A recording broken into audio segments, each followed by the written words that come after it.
Fields, driving through the Midwest states, was a hypnotic and sobering experience. Anyone who has seen the breadbasket of America will know what I'm talking about. Fields of billions of acres of crops covering the land in waves of undulating leaves.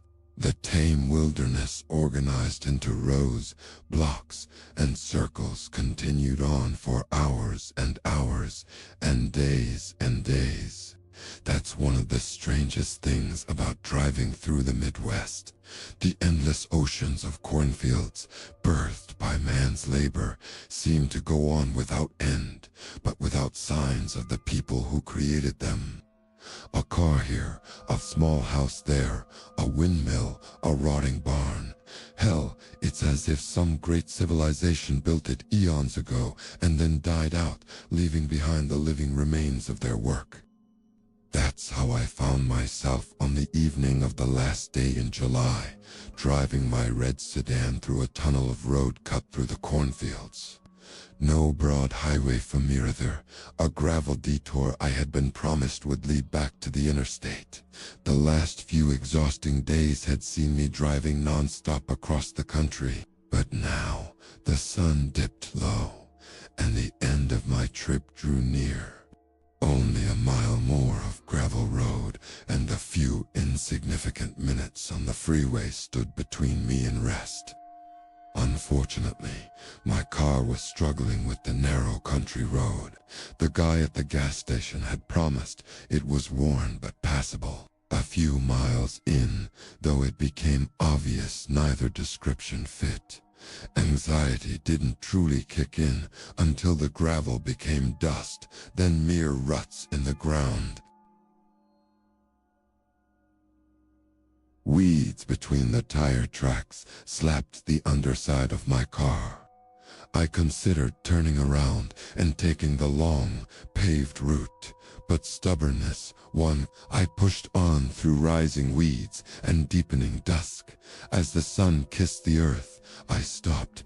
The road had ended, literally, in the middle of a cornfield. Apparently, this was the actual road to nowhere.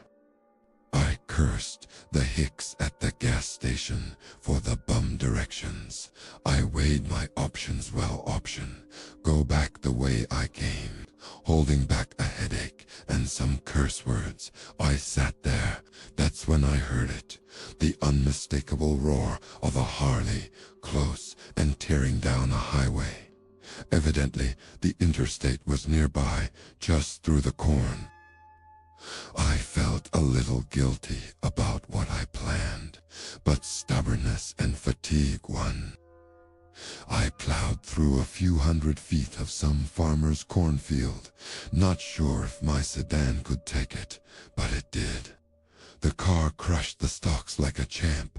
A couple of minutes, and bam, I was out. Dim evening light greeted me, and I laughed, flipping the wipers to clean corn shrapnel off the windshield.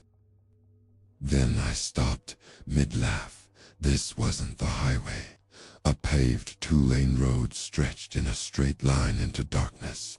I cursed the gas station guy again and turned around, but the path I carved through the field was gone. A wall of corn stood before me, no gap, no break, nothing. The field had closed in on itself. Now, I had two options, left or right. I chose what I figured was south, hoping this road would meet the highway. I drove 4 miles. Nothing changed, just corn pressing in from all sides. No cars, no radio, just the gloom of night. I stopped a few times, first to listen for traffic, then just to hear something, anything. But there was nothing, just the soft chirping of crickets across the stalks. I drove on. The crickets faded. Only the occasional whine of an insect broke the silence. More driving, less gas. The moon peeked over the fields and bathed everything in a pale glow. Still, I drove, gas almost gone. Then I saw it, a barn, rising like a ship from the ocean of corn. The moonlight gave it shape. A mix of relief and dread filled me.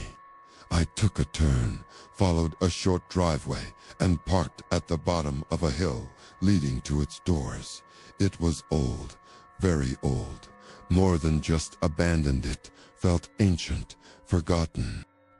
But it offered shelter, safety. I climbed the hill. Oddly, the grass was trimmed, the meadow around it groomed. The path up had been flattened like a machine passed daily. I reached the doors and knocked. No answer. I waited. Still silence. Then I opened them and stepped inside.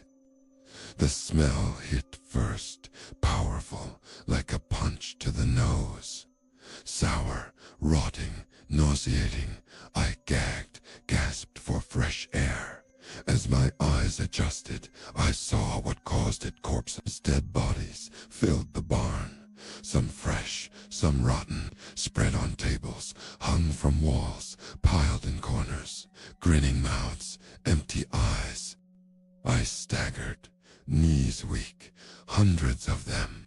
Some with red ring-shaped gashes, others laid out, dissected, hearts near heads, tongues cut, organs discarded, intestines bunched like grotesque bouquets. Further in crates, big wooden boxes leaking dark fluid lined against the far wall.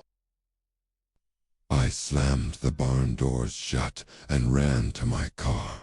But the car was gone, nothing around but cornfields. I circled the barn, same result. Corn everywhere, no road, no car, just an ocean of green. I was trapped. I turned to the fields, then stopped. I couldn't go forward. I couldn't go back. I stood still. The breeze rustled my hair. Silence wrapped around me. The corn swayed. Then the wind picked up, slow at first, then stronger. The stalks began to move wildly. A storm was rising. The wind screamed, tugging at my clothes, down my throat, pulling the scream out of me. And then it started raining.